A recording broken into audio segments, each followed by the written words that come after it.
అందరికీ నమస్కారాలు. ఒక హిస్టారికల్ తీర్పు తర్వాత నేను చాలా ఎలక్షన్ చూసాం. ఎప్పుడు కూడా ఇంత పెద్ద మ్యాండేట్ ఇవ్వలేదు. ఇది ఒక హిస్టారికల్ విక్టరీ. 93% స్ట్రైకింగ్ రేట్ అనేది ఎప్పుడూ జరగలేదు రాష్ట్ర చరిత్రలో, దేశ చరిత్రలో కూడా.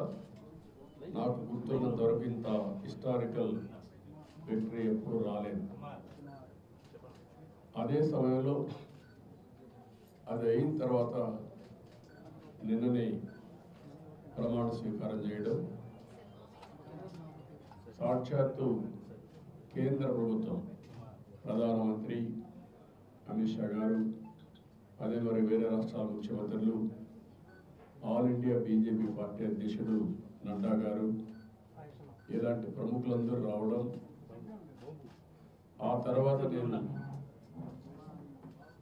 వెంకటేశ్వర స్వామి ఎప్పుడు కూడా నాకు కులదైవం. నేను ఏ సంకల్పం చేసినా ఒక్క నిమిషం వెంకటేశ్వర స్వామిని తలుచుకొని ఆ సంకల్పం ప్రకారం ముందుకు పోతాను. అదే మరి చిన్నప్పటి నుంచి మీరు చూస్తే ఇదే రోడ్లో మంగాపురం నుంచి చదువుకున్న రోజుల్లో కూడా దేవునికి ముక్కులు తీర్చుకోవడానికి నడిచి వచ్చేవాళ్ళం.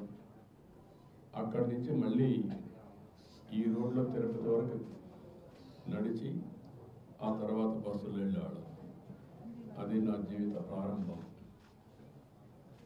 వెంకటేశ్వర స్వామి ఆశీస్సులతో అంచెలంచెలుగా మీరు చూస్తే నేను ఎదగడం, రాష్ట్రానికి ముఖ్యమంత్రి కావడం, దేశ రాజకీయాల్లో కూడా ఒక పాత్ర పోషించే పరిస్థితి వచ్చింది.